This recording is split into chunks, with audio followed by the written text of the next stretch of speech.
Bienvenue donc pour ce web café PGSSE numéro 8. Donc numéro 8 parce que c'est le huitième épisode de notre série de webinaires consacrés au PGSSE. Et avant de démarrer, je vais laisser la parole à Nicolas Reynaud de l'ARS Grand Est pour faire un petit mot d'introduction. Alors, merci Chloé, bonjour à tous et bonne année, l'important. En introduction, tout simplement pour vous dire que ce webcafé s'inscrit dans une démarche de l'ARS Grand Est qui s'appuie sur Aquanova pour vous apporter des éléments techniques et enrichir votre réflexion autour des PGSSE. Le rappel important, c'est que les échéances des PGSSE approchent à grands pas et que la prochaine échéance est donc fixée à juillet 2027 pour que chaque exploitant rende au moins la partie du PGSSE liée à la zone de captage. Et l'échéance pour le PGSSE complet n'a pas changé, elle est toujours fixée à janvier 2029. Donc en lien avec cette nouvelle échéance, cette première échéance de 2027, et avec Aquanova, on va vous proposer fin septembre prochain une journée technique en présentiel à Nancy, dédiée donc justement au PGSSE zone de captage. Donc là, on est en cours de création du lieu, enfin de trouver un lieu, créer le programme. Donc on vous informera rapidement et dès que possible de cet événement pour que vous puissiez réserver la date. Également, Chloé le rappelait, c'est le huitième webcafé. On a fait des webcafés sur la désinfection, les bonnes pratiques de la désinfection, décrypter le guide AST pour mener son PGSSE. On a parlé aussi de la gestion des pénuries d'eau potable. Enfin voilà, il y a huit sujets qui certainement vous intéressent au-delà de celui d'aujourd'hui, avec des rétextes de collectivité. Peut-être certains d'entre vous aujourd'hui ont participé en tant qu'intervenant dans ces webinaires. Et donc, une fois que le replay de ce webinaire sera prêt, on vous remettra à disposition clairement et au même endroit les 8 replays des webinaires pour que vous puissiez disposer de l'ensemble de ces ressources pour préparer vos PGSSE. Voilà, je crois, Chloé, que j'ai dit tout ce que je voulais dire et donc je te laisse la parole pour annoncer le programme. Merci Nicolas, effectivement. Donc au programme du webinaire d'aujourd'hui, donc un bilan de la qualité de l'eau en Grand Est et nouveaux contrôles sanitaires. Donc 3 interventions des membres de l'ARS Grand Est. Donc pour commencer, donc Estelle Sac vous fera un bilan de l'année 2024 de la qualité de l'eau en Grand Est sur les paramètres habituels ainsi que les nouveaux paramètres et notamment les PFAS. Ensuite, Yannick Verdenal vous présentera donc le nouveau contrôle sanitaire avec les rappels sur ce qui reste de bon usage et les nouveautés 2026. Et pour terminer, donc Nicolas vous présentera l'autosurveillance de l'exploitant et fera un lien donc avec le fameux PGSSE. Petit rappel sur le fonctionnement du webinaire. Comme vous êtes très nombreux à être connectés aujourd'hui, vous avez dû le constater, vos micros et vos caméras sont coupés. Mais voilà, vous avez la conversation qui est activée. Je vois qu'il y a déjà des petits messages dans la conversation. N'hésitez pas à poser vos questions dedans. On a prévu une session de questions-réponses à l'issue de chaque intervention. Donc voilà, n'hésitez pas à poser vos questions pendant les interventions et on prendra le temps d'y répondre à la fin des interventions. Voilà. Pour les personnes qui n'ont pas de son, écoutez, je vous invite à quitter le webinaire et à y revenir, puisqu'a priori, ça a l'air de fonctionner. Et puis, voilà, je vous propose qu'on démarre tout de suite avec la première intervention, donc le bilan 2024 de la qualité de l'eau en Grand Est, paramètres habituels et perspectives. Bonjour à tous, donc Estelle Sac. Moi, je suis chargée de la coordination des systèmes d'information pour tout ce qui touche à la santé environnementale au siège de l'ARS Grand Est. Voilà. Donc, je vais vous présenter un bilan de la qualité des eaux distribuées en 2024 sur la région Grand Est. Voilà. Donc, pour commencer, quelques chiffres. Le nombre d'installations soumises au contrôle sanitaire en Grand Est. Donc, on compte 5240 captages publics, ce qui fait du Grand Est la deuxième région de France. On compte également 2577 stations de traitement, donc tout confondu, ça peut être des stations de traitement avec simple désinfection. Et un peu plus de 3004 unités de distribution. Donc, ce qu'on appelle unités de distribution sont des réseaux pour lesquels on considère que la qualité de l'eau est homogène. En dessous, vous avez donc un graphique qui représente la répartition de ces installations par département. Donc, vous avez en bleu donc, tout ce qui est captage, en vert NCA, ce qui correspond au mélange de captage. Donc, ce sont des eaux brutes sur lesquelles on fait le contrôle sanitaire quand il ne peut pas être fait en captage, au niveau du captage. Vous avez en jaune, orange les stations de traitement et en rouge les UDI, donc les réseaux. On voit donc une répartition plutôt hétérogène sur l'ensemble de la région avec un minimum dans l'Aube à près de 600 installations pour plus de 2300 dans les Vosges. À droite, vous avez donc une carte de la répartition géographique, la localisation des captages dans le Grand Est, donc avec des symboles différents selon la protection de ces captages. Donc en vert, vous avez les captages qui font l'objet d'un arrêté préfectoral de déclaration d'utilité publique, et en rouge, donc les captages qui n'ont pas de DUP. On voit que, donc, pour info, les DUP peuvent être anciennes, hein, on a des DUP qui ont plus de 50 ans sur la région. On voit que c'est assez pareil, hétérogène la répartition sur la région, avec une plus grande densité sur le massif vosgien et dans les secteurs ruraux. Et voilà. Sachant que chaque captage a un débit propre et peut être très différent d'un captage à l'autre, et la carte ne représente pas le même symbole pour tous les captages selon le débit. Voilà pour cette. Je vais en termes d'évaluation de la qualité de l'eau, on utilise un indicateur global de la qualité qui est défini au niveau national selon une note d'information de 2019 et qui s'appuie sur plusieurs choses. Donc déjà, c'est évidemment sur les paramètres recherchés dans le cadre du contrôle sanitaire, sur les paramètres qui sont concernés par une limite de qualité, un indicateur est calculé et c'est le classement le plus défavorable qui est repris pour définir l'indicateur global de qualité de l'eau. Sachant que pour les paramètres qui n'ont pas fait l'objet d'analyse en cours d'année, on peut remonter en arrière, remonter jusqu'à 5 ans, les résultats jusqu'à 5 ans en arrière. À droite, vous avez pour cet indicateur les différentes notes qui peuvent être attribuées. Donc A en cas de conformité de l'eau, B en cas de dépassement ponctuel de la limite de qualité, C s'il y a des dépassements récurrents mais de la limite de qualité mais inférieure au seuil sanitaire, et D pour en cas de restriction. Ces paramètres, cet indicateur global, il est utilisé depuis 2022 sur les fiches infofactures, donc les fiches, les bilans annuels qui sont destinés aux abonnés joints aux factures d'eau. Je vous ai mis le lien pour récupérer, vous pouvez aller consulter et télécharger toutes les fiches sur le site de la santé. Et enfin, à droite, vous avez la répartition des indicateurs globaux de la qualité de l'eau en 2024 par département. Donc voilà, note A, B, C, D. Et on peut voir une différence est-ouest pour la région, avec plus de non-conformité dans le secteur ouest.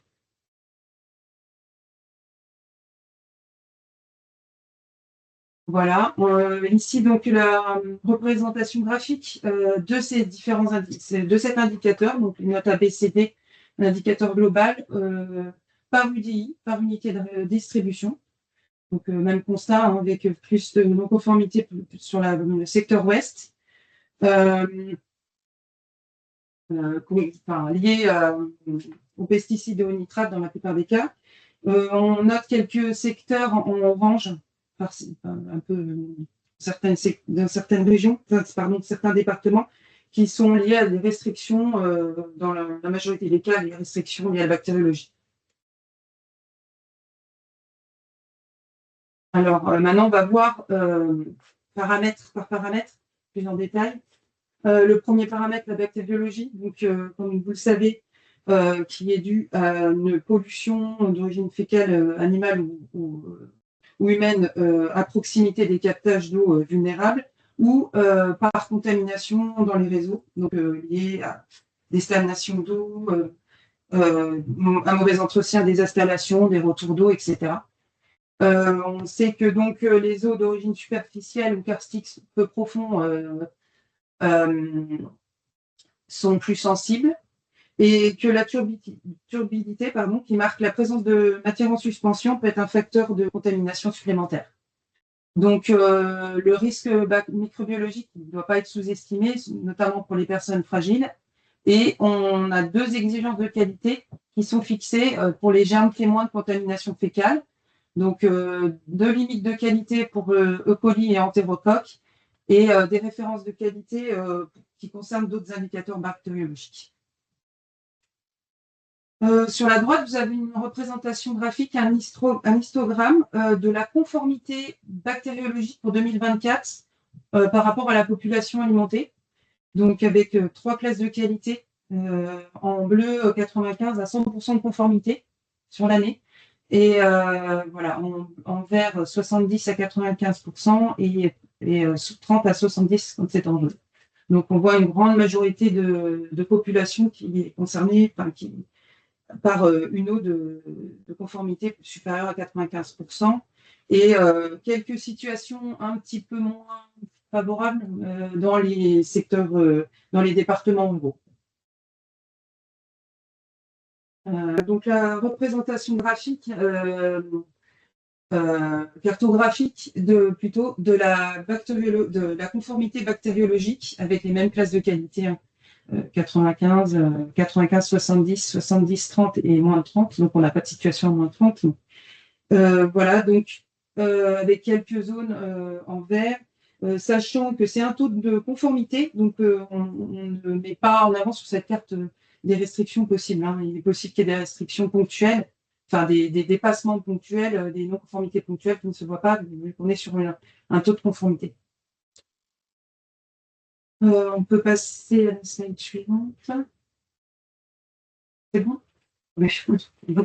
Donc, les nitrates, deuxième paramètre suivi, qui sont donc naturellement présents dans l'environnement. On peut retrouver 5 à 10 microgrammes par litre dans les eaux superficielles et souterraines qui ne sont pas ou peu influencées par les activités humaines. Et la contamination des aquifères, elle est due à un apport excédentaire lié aux activités humaines. Alors, ça peut être des rejets urbains, industriels ou une pollution diffuse agricole. Pour protéger les populations sensibles, donc nourrissons et femmes enceintes, la réglementation actuelle, elle fixe une valeur limite à 50 mg par litre au robinet. Et en cas de dépassement, il demandait à la population sensible de ne pas consommer l'eau. Vous avez à droite un histogramme des teneurs moyennes de nitrates pour 2024, toujours en pourcentage de population alimentée, avec 4 classes de qualité, donc inférieur à 25 mg par litre dans la majorité des cas, mais on peut avoir des situations un peu moins favorables dans la partie ouest du département, de la région, pardon, et notamment dans la Marne.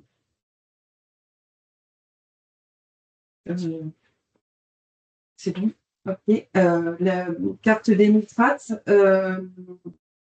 Donc ici, pareil, on voit en fait la cartographie remonte ce que je viens de vous dire. On a bien des situations plus dans la partie ouest.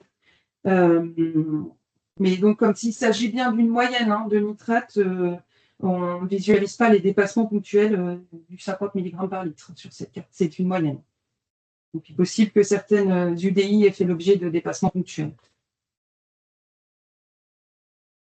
Je passe aux pesticides. La diapo suivante. Le paramètre pesticides et métabolites de pesticides. Alors, les risques, les pesticides ou produits phytosanitaires sont des substances chimiques actives qui sont utilisées en agriculture, en industrie ou dans les entretiens de voirie, les constructions. Et une fois appliquées, ces substances actives, elles peuvent se dégrader en métabolites et les molécules arrivent dans les eaux brutes par ruissellement ou infiltration. En grand test, sur la période de 2021 à 2024, dans le cadre du contrôle sanitaire, ont été recherchées 202 molécules, donc 162 substances actives et 40 métabolites. Ces molécules, elles ont été choisies en fonction de plusieurs choses, des activités agricoles locales de la région, des données de vente et des capacités analytiques des laboratoires. Pour ce paramètre, on a 2 seuils de gestion des pesticides et des métabolites pertinents. Donc, une limite réglementaire de qualité, qu'on appelle aussi limite de qualité, pour l'ensemble des molécules qui est fixée à 0,1 microgramme par litre. Et on a des valeurs sanitaires propres à chaque molécule qui ne doivent pas être dépassées. Et en cas de dépassement, la consommation de l'eau est interdite. Vous avez donc à droite l'histogramme des classes de qualité pesticides pour 2024, toujours en pourcentage de la population alimentée, avec en vert la situation où l'eau est conforme, donc à la valeur réglementaire du 0,1 microgramme par litre. En bleu, lorsque l'eau est ponctuellement non conforme. C'est l'inverse, vert ponctuellement non conforme. Oui. C'est ça, j'ai pas dit ça, pardon. Oui, conforme en bleu, vert ponctuellement non conforme. Je sais plus ce que. Oui. Et en jaune, régulièrement non conforme, dans tous les cas, sans dépasser la valeur sanitaire.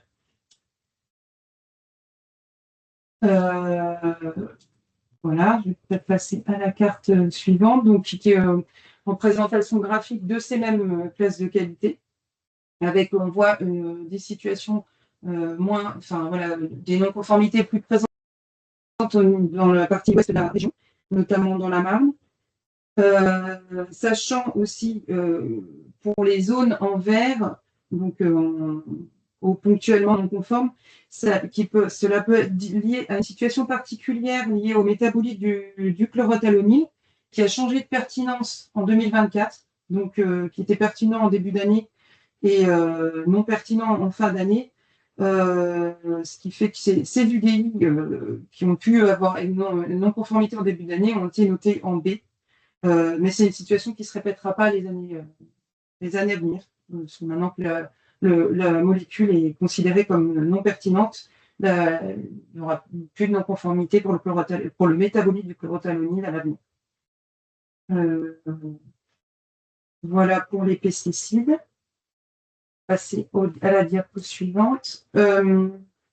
Dernier paramètre, le nouveau paramètre, les PFAS, donc qui représentent à peu près près de 4000 composés chimiques synthétiques utilisés depuis les années 50 pour leurs propriétés anti-adhésives, résistantes aux fortes chaleurs et imperméabilisantes. Donc, ils sont utilisés dans pas mal d'usages différents. Donc, on peut citer les emballages alimentaires, les mousses anti-incendie, le textile, etc. Donc, leur présence dans l'environnement, elle est uniquement liée à l'activité humaine et leurs caractéristiques très persistants et résistants à la dégradation fait qu'on les appelle également polluants éternels. Donc, en matière de contrôle dans l'eau potable, ils ont été introduits dans la réglementation par la directive européenne de 2020 et transposés en droit français en 2022. Et une nouvelle limite de qualité a donc été établie sur la somme des 20 PFAS. Donc les PFAS sont les 20 PFAS considérés comme ayant plus d'enjeux pour l'eau potable et la santé humaine à l'échelle de l'Union européenne. Et donc la limite de qualité a été fixée à 0,1 microgramme par litre. Alors en Grand Est, on a réalisé des campagnes exploratoires en 2023 et 2024 qui a concerné 366 réseaux, soit à peu près 12% des réseaux et près de 60% de la population du Grand Est.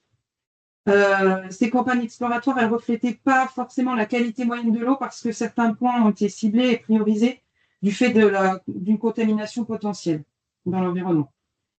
Donc, en résultat, sur ces 366 réseaux, on a trouvé donc 349 réseaux conformes. 12 réseaux ont fait l'objet d'une mise en place d'un suivi renforcé parce que les valeurs étaient ponctuellement non conformes ou proches de la non-conformité. Dans certains cas, des mesures de gestion ont été mises en place, ce qui a permis la restauration à court terme de la conformité dans le secteur de Viromolin, dans les Ardennes et à Metz. Et voilà, on peut noter aussi que 5 réseaux du secteur de Saint-Louis ont régulièrement été non conformes jusqu'à mi-décembre 2025. Je vais en parler après. Je passe à la diapo suivante.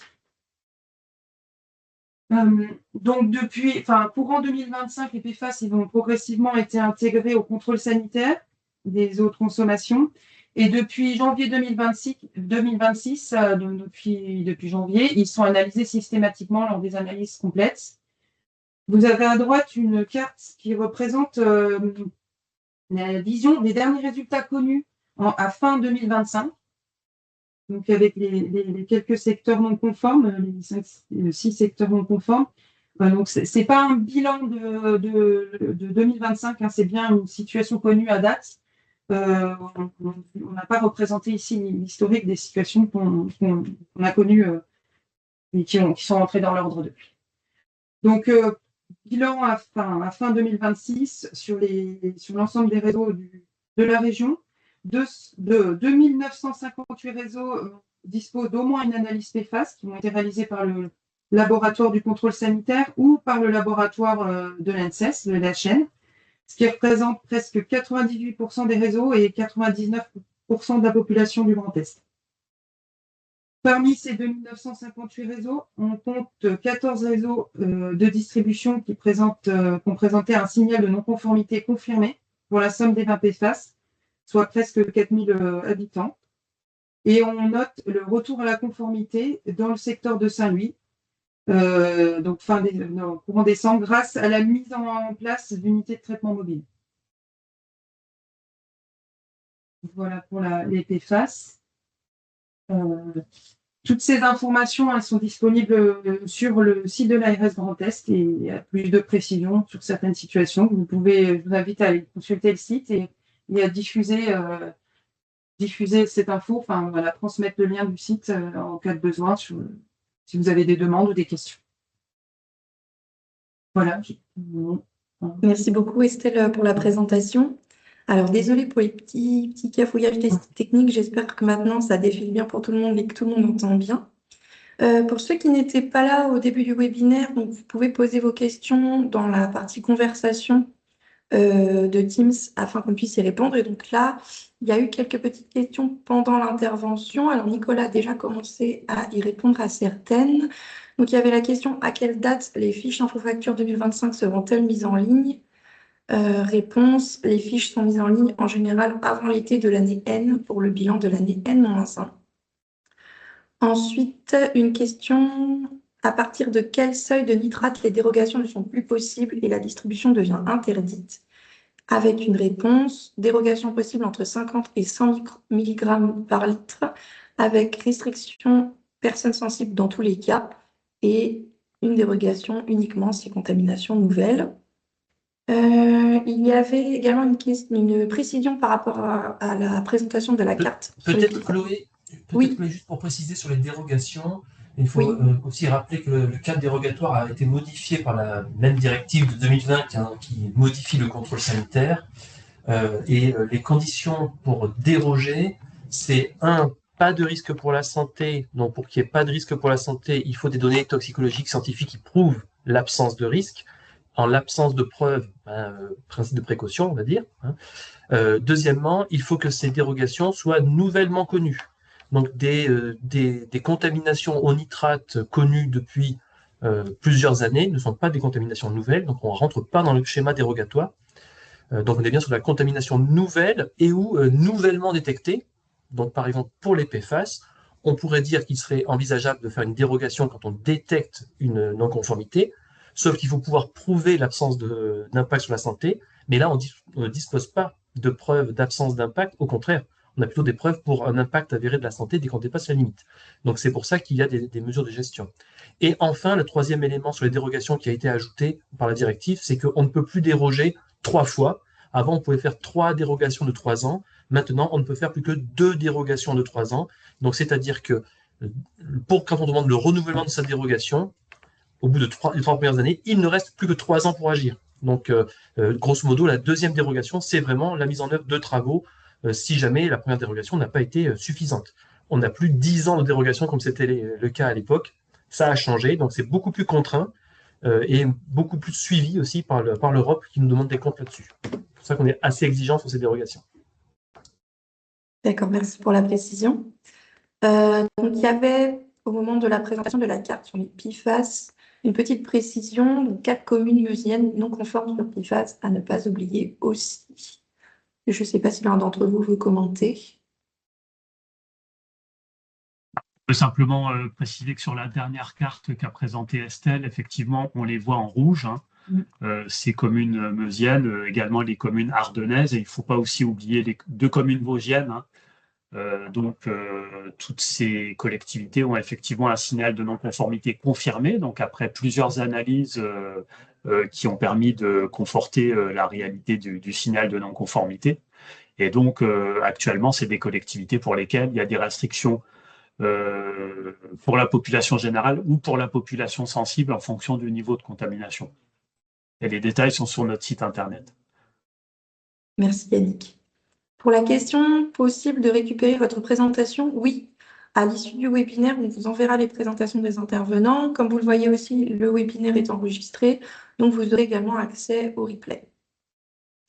Question suivante, quid du devenir des captages sans DUP? Alors là, une réponse qu'on peut apporter, c'est que alors, il appartient à la collectivité de demander la protection du captage par DUP. C'est une obligation qui existe depuis les années 60.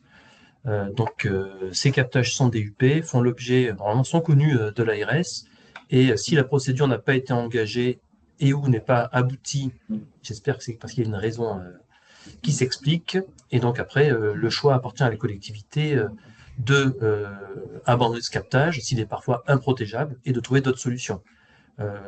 Un captage qui resterait sans DUP pour une raison non valable, entre guillemets, voilà, le préfet peut mettre en demeure la collectivité d'agir sur ce captage, de poursuivre la procédure et ou de trouver une autre solution. Donc ça, voilà, tous les captages devraient avoir une DUP et comme on l'a montré avec Estelle en début de présentation, on a un assez bon taux de protection aujourd'hui. Sur les plus de 5000 captages en Grand Est, voilà, 91% sont protégés.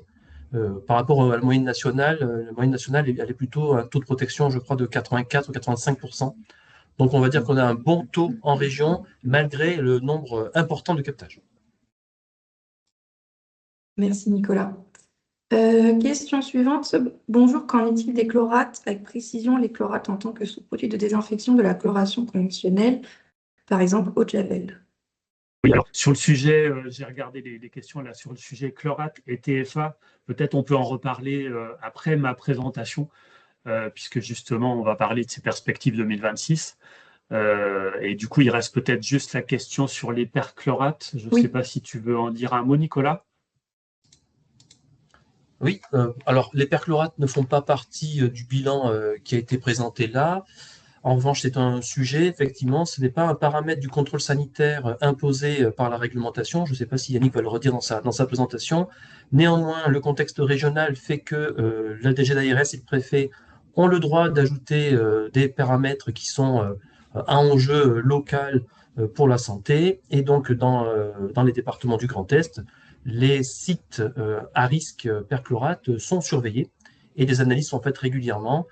Alors, je crois qu'on n'a pas de bilan en ligne propre depuis un certain temps, donc ça, c'est une perspective qu'on fera prochainement, mais effectivement, les perchlorates sont suivis en Grand Est dans le cadre du contrôle sanitaire sur les sites qui avaient été identifiés à risque dans le cadre de campagne. Hein, voilà, ce n'est pas un contrôle qui est fait sur tous les sites. Voilà, tout le monde n'a pas des analyses de perchlorate lorsqu'il n'y a pas d'enjeu perchlorate sur le secteur. Voilà. Merci Nicolas. Et alors, une dernière question qui vient d'arriver. Le HCSP recommande une valeur sanitaire pour la somme des 4 PFAS les plus préoccupants, donc PFOS, PFOA, PFNA et PFHXS. L'intégration d'une telle valeur est-elle prévue ou en cours de réflexion? Alors, concernant alors là, le Haut Conseil de la Santé publique, il apporte un éclairage sur des modalités de gestion. Il faut savoir que cet avis il a été pris en compte dans le cadre d'une instruction de la Direction générale de la santé aux ARS pour les modalités de gestion des PFAS. Et ce seuil n'a pas été retenu par la Direction générale de la santé. Donc aujourd'hui, nous, on applique le seuil réglementaire des 0,1 microgrammes par litre pour les 20 PFAS. Bien entendu, on regarde aussi cette somme des 4 PFAS, mais ce n'est pas une valeur réglementaire. Donc aujourd'hui, notre priorité, c'était bien de détecter les non-conformités et d'engager les collectivités dans des travaux de retour à la conformité et de protection, enfin de réduction de l'exposition des populations, notamment les plus sensibles. Et voilà, après, l'objectif, c'est qu'il y ait le moins de PFAS possible dans l'eau potable, y compris pour ceux qui sont conformes. Et donc là, ça va venir dans un deuxième temps de travail où on va, dans le cadre du contrôle sanitaire régulier, parce que voilà, je ne vais pas dire ce que va dire Yannick juste après, mais voilà, les PFAS rentrent dans le contrôle sanitaire, donc on va avoir des analyses régulières, dans la fréquence vous sera expliqué tout à l'heure. Et donc, au fur et à mesure, on expliquera aux collectivités, votre niveau, c'est ça, et voilà, voilà où vous en êtes d'un point de vue sanitaire. Mais pour l'instant, ce n'est pas une valeur réglementaire. Et pour le cadre dérogatoire, la période, quand on dit nouvelle, c'est une contamination qui arriverait aujourd'hui. C'est-à-dire qu'une collectivité qui a une contamination qui date déjà de 2024, en 2026, elle est plus nouvelle, hein, la contamination. Donc quand on a une contamination, il faut demander une dérogation rapidement. On n'attend pas 3 ans pour demander une dérogation, puisque c'est déjà normalement une première dérogation de 3 ans. Donc voilà, il faut, quand c'est nouveau, il faut s'activer pour demander une dérogation, sinon on sort du champ de la dérogation de la contamination nouvelle. Merci beaucoup Nicolas et Yannick pour les précisions et merci beaucoup Estelle pour la présentation. Je vous propose qu'on passe à la suite. Et donc je vais laisser la main à Yannick pour vous présenter le nouveau contrôle sanitaire. Donc je vais vous présenter le nouveau contrôle sanitaire 2026. Alors pourquoi nouveau ? En fait, c'est une histoire ancienne puisque ça découle de la directive eau potable du 16 décembre 2020 qui a été transposée, comme on l'a déjà dit tout à l'heure, en droit français fin 2022, début 2023. Et cette transposition, elle a entraîné une modification profonde des règlements liés à l'eau potable et également d'autres codes notamment le code des collectivités territoriales et le code de l'environnement. Donc là, on est sur la diapo générale d'introduction qui montre toute la galaxie de textes qui a été modifiée sur différentes thématiques. Alors sur la diapo suivante, vous verrez que nous concernant donc pour le thème d'aujourd'hui, le nouveau contrôle sanitaire, alors en fait, il y a une note d'information qui a été donc à destination des ARS, mais qui est disponible en ligne hein, et qui est quand même pour tout le monde une source d'information intéressante, puisqu'elle est structurée en fiches thématiques, dont j'ai remis les titres sur la partie droite de la diapositive. Donc, il y en a qui concernent la surveillance, le contrôle sanitaire de l'eau potable par l'ARS, les exigences de qualité, le PJSSE notamment. Et les deux textes majeurs qu'il est important d'avoir en tête pour le sujet d'aujourd'hui, ce sont les arrêtés du 11 janvier 2007, qui s'appellent toujours arrêtés du 11 janvier 2007 parce qu'ils ont été modifiés par les travaux de transposition. Donc c'est important, quand vous vous référez à ces textes, de bien prendre une version consolidée à date d'aujourd'hui, de façon à ce qu'elles intègrent bien les différentes modifications récentes. Donc il y a un arrêté relatif aux limites et références de qualité et l'autre relatif au programme. Alors les liens, hein, vous les aurez dans la présentation qui vous sera partagée à la fin du webinaire. Tu peux passer sur la diapo suivante, s'il te plaît, Chloé. Alors concernant les eaux brutes, dans le cadre du nouveau contrôle sanitaire des eaux destinées à la consommation humaine, là on parle bien des eaux des collectivités publiques, hein, on ne parle pas du côté privé, mais il y a des choses qui sont ressemblantes également côté privé. Côté contrôle sanitaire des eaux brutes des collectivités publiques, il y a l'intégration de nouveaux paramètres, on en a déjà parlé, il y a les PFAS bien sûr, et il y a le changement de certaines limites de qualité, notamment pour le bore et le sélénium. Alors, il faut savoir que les limites de qualité pour les eaux brutes, c'est une spécificité française, ce n'est pas inscrit dans le droit européen. Et donc, l'État, à travers le législateur, a souhaité maintenir ces limites de qualité. Donc, par exemple, pour les PFAS, on est à 2 microgrammes par litre pour la somme des 20, qui la même somme des 20 qui nous concerne pour les eaux distribuées. Une nouveauté importante, concernant les eaux brutes, c'est la suppression d'un nombre important de paramètres qui ne sont plus soumis à exigence de qualité. Donc la liste est un peu longue, je vous laisse la découvrir, hein, mais il peut y avoir des choses qui peuvent vous impacter en termes de connaissance de votre ressource, notamment le fer dissous, le manganèse, les matières en suspension, etc. Réglementairement, elles ne seront plus faites sur ces analyses en eau brute, qui, je rappelle, Ces analyses sont faites quand même assez rarement, hein. On passe une fois tous les 2 à 5 ans pour les petits captages et un peu plus fréquemment pour les gros captages en termes de débit. Donc, c'était pas quelque chose qui permettait le pilotage de vos installations. Mais elles ne seront plus faites en routine dans les analyses en eau brute. Tu peux passer sur la diapo suivante. Et ce qui est important à avoir en tête également, concernant les eaux brutes toujours, c'est que en fait, il y a le maintien des anciennes appellations d'analyse en eau brute. Donc, précédemment, on avait les analyses RP et RS pour eau souterraine, eau superficielle. Ces appellations sont maintenues. Et il y a également les analyses RS-ADD qui correspondent à des paramètres complémentaires pour les eaux superficielles. Maintien des appellations et également maintien des fréquences. Là-dessus, donc, le législateur n'a pas changé les fréquences, qui restent donc, comme vous l'avez à l'écran, par exemple, pour les faibles débits, par exemple jusqu'à 100 mètres cubes par jour, on reste sur une fréquence d'une fois tous les 5 ans. C'est relativement peu, mais il faut savoir que c'est mieux que le cadre européen qui, lui, n'impose rien du tout au captage. Et on a donc maintien des fréquences sur les autres gammes de débit. Voilà pour ces quelques points de rappel concernant donc ces analyses en eau brute. Tu peux changer de slide. Concernant les eaux produites et distribuées, c'est là où il y a le plus de changements, puisque nous avons dorénavant des nouvelles dénominations des analyses, au point de mise en distribution ou en réseau. Avant, on avait des analyses spécifiques en station de traitement, des analyses spécifiques en distribution. Maintenant, c'est les mêmes. C'est un élément de simplification qui a été imposé par l'Europe, avec des analyses de type A, on va appeler aussi de routine, qui correspondront peu ou prou aux anciennes analyses P1 plus D1, et donc qui correspondront principalement aux paramètres microbiologiques et quelques autres paramètres, notamment les nitrates qui vont maintenant être systématisés dans les analyses A, qui est un élément de connaissance qui s'améliore avec le nouveau contrôle sanitaire, puisqu'avant, dans les analyses P1 et D1, ce n'était pas systématique. Les analyses B, qui vont correspondre aux paramètres de l'analyse A, plus des paramètres complémentaires, notamment les nouveaux, les PFAS, etc., on va développer plus tard, donc qui correspondent peu ou prou à la somme des paramètres des analyses P2 plus D2, des anciennes dénominations, plus de nouveaux paramètres. Nouveaux paramètres, donc les PFAS, il y a aussi des nouveaux sous-produits de désinfection dont on parlera après. Intégration systématique des nitrates dans les deux analyses, comme dit précédemment. Il y a également un autre type d'analyse qui s'appelle BADD, qui correspond au mécanisme de vigilance de l'Union européenne, dont je parlerai ultérieurement.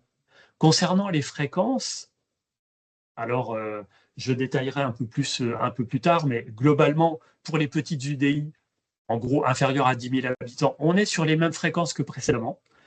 Et pour les grosses UDI, au-delà de 10 000 habitants, il y a une baisse progressive du nombre d'analyses, notamment pour les analyses de routine. Diapo suivante. Alors, un focus sur les sous-produits de désinfection, qui est quand même un des changements importants de ce nouveau contrôle sanitaire. Donc, les analyses A de routine comprennent l'analyse du chlore libre et total ou de tout autre paramètre représentatif du traitement de désinfection. Par exemple, le dioxyde ou le bioxyde de chlore, quand celui-ci est utilisé. Les analyses B, quant à elles, comprennent d'autres sous-produits de désinfection si un traitement par chloration est installé. Alors, ce tableau, il reprend donc les différentes catégories de sous-produits de désinfection, la mention de leur présence dans l'ancien contrôle sanitaire, donc avant 2026, et la mention de leur présence dans quel type d'analyse dorénavant. Elle rappelle également les limites de qualité qui ont été créées ou modifiées dès 2023, et quelques commentaires. Donc déjà, les acides alloacétiques qui sont une nouveauté du contrôle sanitaire, ils sont évalués sur la somme des 5. Donc je ne vais pas vous détailler quelles sont la somme des 5, mais c'est indiqué en colonne commentaire. Et donc, à ce jour, la limite de qualité est de 60 microgrammes par litre. à ce jour, ça veut dire à date des connaissances scientifiques. Il est possible que ça évolue dans le futur, puisqu'il y a un avis en ZES qui est en cours sur le sujet. Pour les bromates, alors il était déjà inclus au contrôle sanitaire antérieur, maintenant il sera inclus dans les analyses B, et la limite de qualité est de 10 microgrammes par litre. Concernant les chlorates et les chlorites, alors les chlorates n'étaient pas inclus dans le contrôle sanitaire précédent, maintenant ils seront inclus dans les analyses B lorsqu'il y a un traitement de chloration qui existe, avec deux limites de qualité. C'est là un peu la spécificité des chlorates et des chlorites, puisque dans le cas général d'un traitement par chloration, par exemple à l'eau de Javel, on va utiliser la limite de qualité de 0,25 mg par litre. Par contre, lorsque la méthode de désinfection utilisée génère des chlorates, à ce moment-là, on peut utiliser une autre limite de qualité réglementairement qui est fixée à 0,70 mg par litre. Donc, cette limite de qualité à 0,7, elle s'applique seulement pour des traitements au dioxyde de chlore ou bioxyde de chlore ou par électrochloration. Alors, globalement, ces cas sont rares. Les traitements au dioxyde de chlore à l'échelle de la région, ils sont, je crois, on a fait un petit recensement dernièrement, je crois qu'il y a environ une trentaine d'UDI qui sont concernés en Grand Est. Donc, 1% des UDI sont concernés par une limite de qualité à 0,7 microgrammes par litre. Les autres UDI qui ont un système de désinfection par chloration seront soumis à la limite de 0,25 mg par litre. Pareil pour les chlorites, donc avec une limite de qualité rehaussée lorsque des traitements au dioxyde de chlore sont utilisés. Alors, il y a une spécificité qui découle quand même de notamment la deuxième astérix qui est ici. Cette deuxième astérix, elle précise que pour tous les cas de sous-produits de désinfection, la valeur la plus faible possible, inférieure à cette limite, doit être visée sans pour autant qu'on promette la désinfection. Parce que les sous-produits de désinfection peuvent avoir un impact sanitaire, même si on respecte une limite de qualité. Et donc, il faut toujours viser dans le pilotage des installations une valeur de sous-produit de désinfection la plus faible possible. Les origines possibles par type de traitement de désinfection, elles sont indiquées dans le tableau de l'AST. Alors, vous avez le lien qui sera partagé dans le diaporama. C'est déjà disponible sur le site de l'AST depuis plusieurs mois. Et donc, ça vous permet d'y voir plus clair sur quels sont les sous-produits de désinfection qui peuvent être générés par tel ou tel type de traitement. Concernant un autre sous-produit de désinfection qui est bien connu parce qu'il est au contrôle sanitaire depuis longtemps, c'est les trialométhanes qui sont évalués sur la somme des 4. Ils étaient déjà présents au contrôle sanitaire antérieur et maintenant ils seront inclus aux analyses B ainsi qu'aux analyses A de façon systématique lorsque un excès de chlore libre sera constaté. C'est quoi un excès de chlore libre? C'est quand en fait on dépasse 0,5 mg par litre en chlore libre. Et donc à ce moment-là, on peut considérer qu'il y a une chloration qui peut être excessive. Pour rappel, la recommandation de Vigipirate, quand elle s'applique, c'est 0,3. Et donc quand on est à 0,5, c'est le témoin d'une chloration excessive. Et donc à ce moment-là, la limite de qualité, elle n'a pas changé, c'est 100 microgrammes par litre. Et donc ça s'applique sur la somme des 4. Je reparlerai plus spécifiquement du cas chlorate-chlorite dans une autre diapo. Donc là, je vais passer sur la diapo suivante, s'il te plaît, pour faire un autre focus sur les autres paramètres nouveaux ou dont la limite de qualité a évolué. Alors, on va passer rapidement. Il y a le cas de l'antimoine, dont, grâce aux nouvelles connaissances scientifiques et toxicologiques, a permis d'augmenter la limite de qualité à 10 microgrammes par litre, alors qu'elle était précédemment de 5 microgrammes par litre. On a également le bisphénol A qui fait sa rentrée dans les analyses B, avec une limite de qualité à 2,5 microgrammes par litre. Le bore, qui était déjà inclus au contrôle sanitaire précédent, et qui a maintenant deux limites de qualité, une qui est rehaussée de base à 1,5 mg par litre et une autre qui peut s'appliquer dans des conditions géologiques particulières. Le chrome total, lui, est toujours à 50 microgrammes par litre jusqu'en 2035 avec une perspective de baisse à partir de 2036. Il y a l'introduction en cas de présence de chrome total supérieur à 6 microgrammes par litre de la mesure du chrome 6 qui a un enjeu sanitaire supérieur au chrome total. Également l'introduction de l'uranium chimique et dans certains cas particuliers pour les ressources superficielles des microcystines totales. Diapo suivante. Pour terminer sur ce thème, donc paramètres nouveaux ou dont la limite de qualité a évolué, bien sûr, il y a l'introduction des PFAS, dont on a déjà parlé et dont on n'a pas fini de parler, avec donc une limite de qualité à 0,1 microgramme par litre sur la somme des 20. Alors, les perspectives sont connues pour l'année 2027, puisque par décret qui a été publié fin 2025, on sait dorénavant que sera ajouté au contrôle sanitaire, donc dès le 1er janvier 2027, deux nouveaux PFAS.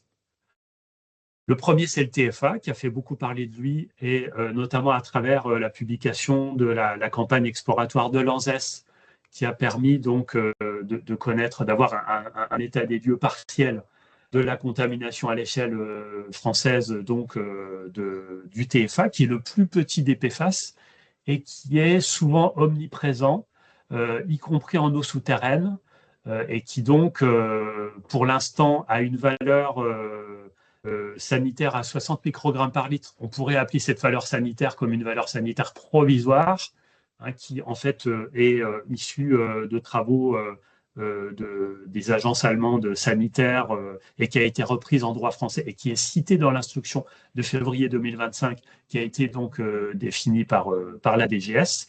Et on attend courant d'année 2026 une nouvelle valeur sanitaire qui donc devrait paraître avant la rentrée au contrôle sanitaire, donc au 1er janvier 2027. Pour l'instant, cette valeur sanitaire, on n'a pas de détails sur sa valeur. Le deuxième PFAS qui va rentrer, c'est le 6,2 FTSA. Alors lui, il est plutôt lié à des contextes de mousse d'extinction d'incendie, donc plutôt dans des contextes industriels ou dans des contextes liés à des accidents ou des incendies ou des zones d'entraînement des pompiers. Et donc, il va rentrer au contrôle sanitaire au 1er janvier 2027. Détail important, ces deux PFAS, d'ailleurs le 6,2 FTSA bénéficie déjà d'une valeur sanitaire, ces deux PFAS, ils seront examinés à part de la somme des 20. Donc, ils ne vont pas rentrer dans la somme des 20, ils seront examinés à côté. Concernant le plomb, ils vont rester dans l'analyse B avec une même limite de qualité, avec toutefois une perspective de baisse au robinet des usagers à 5 microgrammes par litre, mais on a le temps d'en reparler puisque c'est une perspective qui est affichée à 10 ans. Et pour le sélénium, il y a également une modulation, un rehaussement et une modulation de la limite de qualité en fonction des conditions géologiques particulières. Diapo suivante. Juste une diapo concernant le nouveau mécanisme de vigilance qui a été donc défini par l'Union européenne et qui permet de moduler, d'ajouter à l'échelle de l'Europe de nouveaux paramètres en fonction des connaissances en fonction des connaissances. Actuellement, ce dispositif de vigilance ne s'applique que pour les grosses unités de distribution supérieures à 5000 habitants et ne s'applique que pour deux nouveaux paramètres, des perturbateurs endocriniens, dont le nonylphénol et le 17-bêta-estradiol, qui ont donc ont des valeurs de vigilance. Et si jamais des détections, des quantifications sont faites sur les analyses qui seront faites donc courant 2026, eh bien, on déroulera un suivi régulier. Et par contre, si aucune quantification n'est faite, à ce moment-là, on refera des analyses 6 ans plus tard. C'est ce qui est défini par ce mécanisme de vigilance. Diapo suivante. Concernant les fréquences, ça c'est le gros morceau, puisque les fréquences sont un peu différentes par rapport donc, à la précédent contrôle sanitaire. Comme je le disais tout à l'heure, en gros, jusqu'à 10 000 habitants, on a à peu près les mêmes fréquences. C'est-à-dire pour les analyses de routine, on a à peu près les mêmes chiffres qui ont été remis ici. Pour mémoire, les fréquences des analyses P1 plus D1, on a à peu près les mêmes chiffres. Pour les analyses B, donc totales, également. Et par contre, on a une baisse qui parfois peut être importante pour les collectivités grandes à très grandes.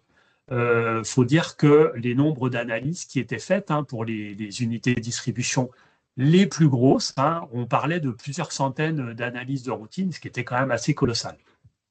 Donc là, on aura parfois dans certaines situations une division par deux de ce nombre d'analyses de routine, tandis que les analyses complètes, peu ou prou, restent à peu près sur les mêmes gammes. Et pour les analyses BADD, là, vous avez l'expression pour les grosses unités de distribution, des fréquences donc, qui resteront relativement faibles, 2 à 4 analyses pour les premiers tours de roue donc en 2026. Diapo suivante.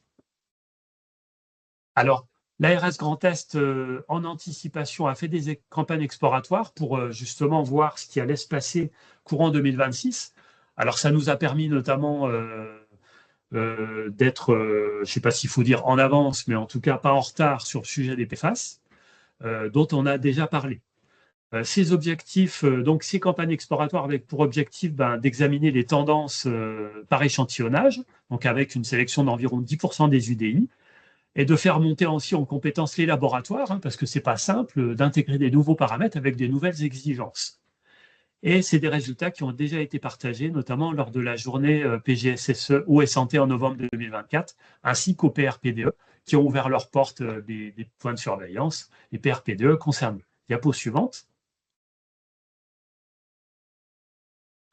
Alors, peut-être le sujet le plus important concernant l'apport de ces campagnes exploratoires, c'est d'abord à nouveau reparler des sous-produits de désinfection en unité de distribution. Alors, concernant les 5 acides alloacétiques, donc avec, pour rappel, la limite de qualité à 60 microgrammes par litre, donc sur les 300 analyses qui ont été faites en Grand Est, on a eu un cas de dépassement de ces 5 acides alloacétiques. Pour les THM, on est sur le même ordre de grandeur, un seul dépassement. Donc ça, on le savait déjà en quelque sorte, puisque les THM sont inclus au contrôle sanitaire depuis longtemps. Concernant les chlorates, on a eu 1% des prélèvements qui a dépassé le 0,7 microgrammes par litre et 3% des prélèvements qui étaient compris entre 0,25 et 0,7 microgrammes par litre. Donc là, par contre, c'est un focus, voilà, un point d'attention qu'il ne faut pas négliger concernant les chlorates, c'est-à-dire que voilà, on a eu 3% en campagne exploratoire de situations non conformes pour ce nouveau paramètre. Pour les chlorites, on a eu une seule situation de non-conformité. Alors, ce qui était intéressant aussi de constater sur cette campagne exploratoire, c'est quand même l'existence d'un nombre important de chloration excessive, donc au-delà de 0,5 mg par litre pour le chlore libre. Donc, on a eu près de 5% des prélèvements qui étaient au-dessus de 0,5 mg par litre. Donc, forcément, c'est aussi une pratique, en quelque sorte, qui soumet à un risque renforcé de présence de sous-produits de désinfection. Et pour rappel, les valeurs les plus basses possibles doivent être visées sans compromettre la bonne désinfection. Diapo suivante. Sur les autres paramètres qui ont été inclus donc, dans la campagne exploratoire, là je vais passer rapidement puisqu'en fait on n'a entre guillemets pas vu grand-chose, c'est-à-dire 17 bêta-estradiol et nonylphénol, il n'y a pas eu de détection. Sur le bisphénol A, on a eu très peu de détection, et ce qui est le cas aussi pour l'uranium. Donc, à ce jour, il n'y a pas de problématique particulière sur ces autres paramètres qui vont néanmoins rentrer dans le contrôle sanitaire. Diapo suivante. Alors, cette diapo est importante pour justement reparler de la maîtrise du risque chlorate, puisque donc c'est un paramètre qui a une double limite de qualité. Le cas général qui s'applique à quasiment toutes les UDI, 99% d'entre elles. On a donc une limite de qualité à 0,25 mg par litre en cas de désinfection avec un produit chloré. Et donc 0,7 mg par litre si la méthode de utilisé génère dans sa formule chimique, en quelque sorte, des chlorates. Donc ça s'applique seulement pour les traitements au dioxyde de chlore ou par électrochloration. Toutefois, il existe un risque sanitaire dès le dépassement de la limite de qualité de 0,25 mg par litre. C'est un paramètre donc qui est non dérogeable. Et ce qui est envisagé dans les semaines qui viennent, dans les mois qui viennent, si des dépassements confirmés, parce que généralement on ne fait pas de mesure, on ne fait pas de gestion sanitaire sur un seul prélèvement, mais au moins sur deux, donc entre 0,25 et 0,7 mg par litre, donc sur 2 analyses, eh bien il y aura très probablement, en tout cas c'est la direction qui est prise dans les réflexions, c'est une recommandation de non-consommation pour les personnes sensibles, qui sont donc les enfants en majorité, plus ou moins jusqu'à 3 ans ou 14 kilos. La définition est encore sujette à confirmation, mais on est sur cet ordre de grandeur-là. Et par contre, si on dépasse le 0,7 mg par litre, toujours avec 2 analyses, hein, eh bien, on s'orientera vers une restriction de consommation population générale. Alors, que pouvez-vous faire pour limiter, pour anticiper ce risque? Pour le cas général, donc 99% des UDI qui utilisent une désinfection classique, on va dire, enfin, hors dioxyde de chlore, c'est vraiment une vigilance renforcée sur le respect des conditions de stockage des réactifs. Il faut vraiment respecter les spécifications de stockage fixées par le fabricant. Conditions de température, durée, lumière, limiter les rayons UV. Parce que la dérive sur le stockage peut générer des chlorates et d'autres sous-produits de désinfection. Ça a déjà été constaté pour des dépassements en THM, c'est quelque chose qui est connu et qu'il faut vraiment respecter. Il faut s'assurer que la chaîne de traitement ne produit pas de chlorite et de chlorate, notamment par rapport au résiduel d'ozone ou lampe UV qui réagit avec le chlore pour former des chlorites, chlorates, par exemple. Et il faut bien sûr intégrer dans la réflexion les autres sous-produits de désinfection dans une démarche PGSSE. Si vous avez un traitement au bioxyde de chlore, en cas de concentration fréquente entre 0,25 et 0,7, ça nécessite vraiment un audit technique pour ajuster au mieux le traitement, voire le faire modifier et intégrer bien évidemment dans la réflexion des autres sous-produits de désinfection dans une démarche PGSSE. Diapo suivante. Je vais passer rapidement puisque ce point-là n'a pas été modifié par le nouveau contrôle sanitaire et donc on en a déjà parlé, mais c'est simplement pour mémoire, pour vous indiquer le nombre de molécules qui sont prévues dans la liste pesticides à l'heure actuelle et la façon de récupérer cette liste. Il y a le lien qui est présent dans le diaporama. Et je crois que j'en ai terminé pour ma présentation. Oui, merci Yannick, merci beaucoup. On va passer aux questions. Alors, il y a une question qui a été envoyée tout à l'heure alors qu'on avait démarré ta présentation, qui est quid à la fin de la dérogation quand les actions effectuées ne permettent pas un retour à la conformité? Alors, réglementairement, quand on n'a plus de dérogation, on n'a plus rien. Et donc, c'est le préfet qui décide. Ça passera normalement par une mise en demeure. Et donc, c'est le préfet qui décide des contraintes qui sont appliquées, des délais qui seront appliqués. Mais en l'absence de dérogation, l'une des premières mesures, ce sera d'informer la population de ne plus consommer l'eau, puisque l'absence de risque sanitaire avec les valeurs de l'ANSES sont définies dans le cadre d'une durée limitée d'exposition. Et donc, lorsque l'on dépasse une valeur sanitaire pendant une durée plus importante que la durée dérogatoire, on n'est pas certain de l'absence de risque sanitaire et donc il faudra interdire la consommation de l'eau. Voilà la première mesure qui sera édictée généralement rapidement après la fin de la deuxième dérogation. Mais c'est le préfet qui décidera des délais et des contraintes supplémentaires qui peuvent aller jusqu'à, si la mise en demeure n'est pas respectée dans les délais contraints, des travaux d'office, etc. Donc évidemment, tout ça, c'est fonction de quelles ont été les difficultés rencontrées par la collectivité pour ne pas aboutir à la conformité de l'eau après la dérogation. Est-ce que est-ce que ça s'explique ou pas? Mais en tout cas, on peut pas laisser des réseaux sans dérogation perdurer. Hein, voilà. Et non-conformité, parce qu'après, on est rattrapé également par des associations environnementales, par des associations de consommateurs, par l'Europe. Et voilà. Et donc, et pour protéger la santé, il faudra agir. Merci Nicolas.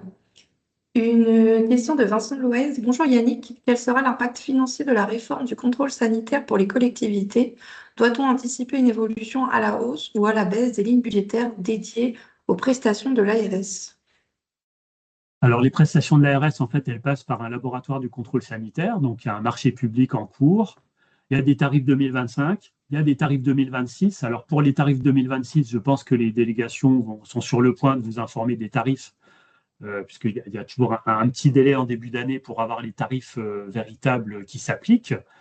Donc vous aurez les tarifs pour les analyses de routine, pour les analyses complètes, et donc vous pourrez, à partir des fréquences qui sont les vôtres, définir, ajuster un budget qui s'appliquera à votre collectivité. Et pour les grosses collectivités, pour rappel, le nombre d'analyses est plutôt à la baisse pour les analyses de routine. Donc là, il y a un facteur qui est plutôt budgétairement favorable. Toutefois, je laisserai Nicolas parler de l'autocontrôle qui devra être renforcé en parallèle. Exactement, ce sera l'objet de la dernière présentation. Question suivante. Donc, la baisse de fréquence d'analyse pour les plus importantes UDI, est-ce pour faire des économies ou dans le même cas, on augmente la fréquence sur les plus petites UDI qui auraient une ou deux analyses tous les 5 ans? En fait, pour les petites UDI, pour les petites unités de distribution, il n'y a pas de changement de fréquence jusqu'à 10 000 habitants, plus ou moins. Et donc, il faut savoir que ça a été décidé de réduire le nombre d'analyses, aussi en lien avec le constat que les PGSSE avancent quand même, principalement dans les grosses collectivités, mais l'autocontrôle avance aussi, l'exigence pour l'autocontrôle avance aussi, et donc une réduction du contrôle ne semble pas non plus inadaptée dans le paysage de responsabilisation qui se renforce. Et donc, pour ce qui est de la suppression de l'exigence de qualité DCO, M. Rigaud indique qu'il lui semblait que ce paramètre ne concernait que les eaux usées. Si, il y a aussi, il n'y a plus d'exigence de qualité sur la DCO, la DBO, et donc ça ne fait plus partie des analyses de routine pour les eaux brutes. D'accord. Une dernière question. Donc, est-ce que les délégations territoriales des ARS vont diffuser systématiquement le nouveau programme du contrôle sanitaire détaillé? Il peut y avoir des pratiques un peu différentes d'une délégation à l'autre, mais oui, et vous pouvez leur demander. Super, merci. Je ne vois plus d'autres questions pour le moment, donc je vous propose qu'on passe à la dernière présentation, et puis s'il y a d'autres questions, on y reviendra après. Et pour ce qui est des questions, effectivement, sur la diffusion des présentations, vous aurez bien sûr toutes les slides à l'issue du webinaire. Donc Nicolas, je vais te passer la main pour la partie autosurveillance de l'exploitant et lien avec le PGSSE, et je te propose de passer tes slides quand tu le désireras. Oui. Alors, juste en introduction, pour vous dire qu'il existe un webcafé, le précédent, qui était dédié exclusivement à l'autosurveillance. Et donc là, c'est un rappel, puisque vous voyez bien qu'en lien avec le nouveau contrôle sanitaire et notamment l'introduction des paramètres liés à la désinfection de ces nouveaux paramètres, l'autosurveillance prend encore une fois une importance majeure et ce rappel nous paraissait important. Donc, tu peux avancer, Chloé. Alors, pourquoi surveiller ? Évidemment, parce que du coup, le contrôle sanitaire n'est pas parfait, vous l'avez vu, et que la qualité de l'eau, en revanche, elle va évoluer rapidement.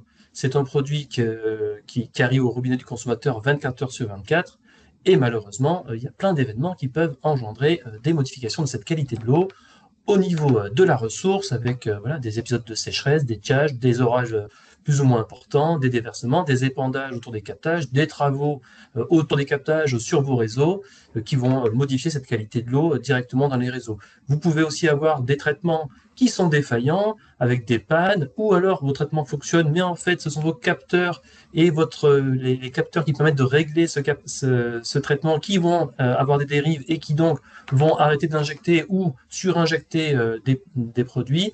La maintenance ne sera pas faite assez régulièrement et où vous n'aurez pas mis le bon produit qui aurait été bien stocké correctement, comme Yannick vous l'a rappelé, et donc vous aurez beau avoir un traitement qui fonctionne, si vous mettez un produit périmé ou mal stocké, vous allez engendrer évidemment des contaminations qui n'auraient pas lieu si vous aviez bien surveillé. Ça va trop vite, Merci. Et enfin, il y a aussi des nouvelles contaminations qui peuvent survenir liées à des retours d'eau, et notamment, j'attire votre attention sur les eaux impropres à la consommation humaine, qui sont un nouveau dispositif qui permet à tout un chacun d'utiliser des eaux non potables pour des usages domestiques. Et donc, malgré la nouvelle réglementation qui impose des dispositifs techniques pour protéger par retour d'eau les réseaux d'eau potable, on n'est pas à l'abri de mauvais branchements ou de dispositifs qui malheureusement recréent des retours d'eau. Et donc, pour se protéger de tout ça, le contrôle sanitaire permet d'avoir une vision à un instant T de la qualité de l'eau. C'est le radar au bord de la route. On va avoir, nous, à notre niveau, une vision macro, temporelle et géographique de cette qualité de l'eau. Vous le voyez sur les cartes, vous le voyez avec des bilans. En revanche, on n'est pas du tout capable de dire au jour le jour quelle est la qualité de l'eau sur un réseau. Et entre deux analyses, bien que conformes, l'eau peut devenir non conforme et on ne verra que la conformité, nous. Et inversement, certains nous disent, mais vous passez tout le temps, quand c'est non conforme, c'est pas de bol. Bah oui, c'est pas de bol. Parfois, on ne voit que des non-conformités, alors que peut-être l'eau est conforme la plupart du temps. Mais ça, nous, on ne le voit pas. Et donc, que se passe-t-il quand on n'a que des analyses du contrôle sanitaire? On a des signalements des consommateurs, on a des mauvais goûts, des odeurs, une couleur bizarre. Bien sûr, l'ARS vous signale des non-conformités, voire vous demande d'interdire la consommation de l'eau. Et puis aussi, on peut avoir, parallèlement à tout ça, des signalements de TIAC, dont des toxi-infections alimentaires collectives et des épidémies de gastro, par exemple. Et on a des cas récents, donc à Hermonville, dans le 51, c'est un retour d'eau d'une station d'épuration. À Bar-sur-Seine, c'était aussi un nombre important de malades liés à, on pense, donc un captage vulnérable lié, en bordure de Seine, et donc avec de l'eau de Seine qui arrivait plus, entre guillemets, un captage très vulnérable à l'eau superficielle. Et enfin, très dernièrement, on a eu des restrictions d'eau dans la Haute-Marne avec des taux de non-conformité assez importants et des centaines de germes témoins de contamination fécale. Donc tout ça arrive parce que finalement on découvre la contamination tardivement liée à des cas des malades et ou des analyses de contrôle sanitaire non conformes. Et dans l'idéal, il aurait fallu que l'exploitant puisse avoir déjà connaissance de ces non-conformités et où est détecter les dysfonctionnements pour les anticiper et réagir sans attendre l'alerte de l'ARS. Tu peux avancer, Chloé, s'il te plaît. Donc, comment on peut surveiller ces installations? Déjà, il faut connaître ses ressources et ses installations. Donc, dans le cadre du PGSSE, vous êtes censé faire un état des lieux de vos installations et développer la connaissance. Donc, vous savez si vos ressources sont vulnérables à tel ou tel contaminant, à telle ou telle période de l'année. Et donc, si vos installations sont anciennes, fragiles, il faut faire des améliorations. Pour faire tout ça, pour votre surveillance, vous allez regarder justement votre état des lieux et savoir où il faudrait regarder précisément les problèmes. Par exemple, vous avez une désinfection avec un suivi de désinfection au réservoir, mais savez-vous si votre chlore va bien jusqu'au bout de votre réseau, va bien partout dans votre réseau, et donc peut-être qu'il faut faire des prélèvements et des contrôles ailleurs que juste en sortie du réservoir à l'endroit où vous avez votre chloration en ligne. Donc pour faire tout ça, évidemment, il faut avoir des compétences techniques, donc il faut former ses agents, et il faut avoir du matériel. Donc le matériel, il peut être de différentes de différentes façons. Ça peut être soit des analyseurs en ligne, donc là vous avez certains paramètres qui peuvent être une mesure en ligne, et vous avez des mesures de terrain également qui sont possibles, et on parle beaucoup ces derniers temps d'ATP-métrie. Donc petite attention sur l'ATP-métrie, c'est une valeur qui est mesurable facilement sur le terrain, mais qui n'est pas spécifique. Donc vous avez une valeur globale de la présence de bactéries et de flore dans votre eau, mais pour savoir vraiment s'il y a une alerte ATP-métrie, il faut faire régulièrement des mesures et savoir quel est le niveau de base d'ATP-métrie dans vos eaux avant toute contamination. Donc ces mesures, elles peuvent être faites directement sur le terrain ou en analyseur, mais vous pouvez aussi disposer d'un petit laboratoire ou d'un petit local où vous pouvez faire des mesures, des méthodes rapides. Alors il existe des méthodes rapides pour la bactériologie, des méthodes rapides pour les nitrates par exemple. Voilà, vous avez des petites méthodes qui sont aussi disponibles, qui n'ont pas de valeur forcément réglementaire, mais qui vous permettent à vous de savoir où vous en êtes. Et enfin, le dernier niveau, c'est de disposer d'un laboratoire auquel vous sous-traitez des analyses en complément du contrôle sanitaire. Alors ça peut être le même laboratoire que celui que l'on prend pour le contrôle sanitaire, ça peut être un autre laboratoire. Je vous invite à prendre généralement un laboratoire accrédité pour que les valeurs soient, on va dire, opposables, en tout cas, que si vous voulez réclamer des choses à l'ARS, vous puissiez avoir un laboratoire avec des méthodes accréditées. Là, ça a un coût supplémentaire, mais c'est intéressant d'avoir, au-delà des analyses de l'ARS, des valeurs régulières pour vos réseaux. Tu peux avancer. Donc, au-delà de piloter ces installations, qui paraît une évidence, sans attendre les analyses de l'ARS, qui arriveront dans les plus petits réseaux 4 fois par an. Yannick, l'analyse A de routine bactériaux, voilà, sur un petit réseau, c'est 4 fois par an, donc une analyse tous les 3 mois. On va dire que ce n'est pas avec ça qu'on sait si l'eau est bonne.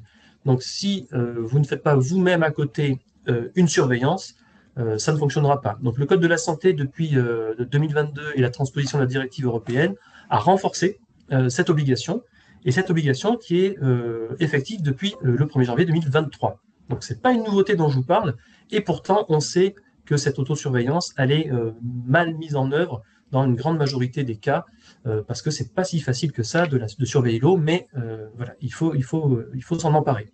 Donc, cette vérification doit être permanente, et bien à la charge de l'exploitant.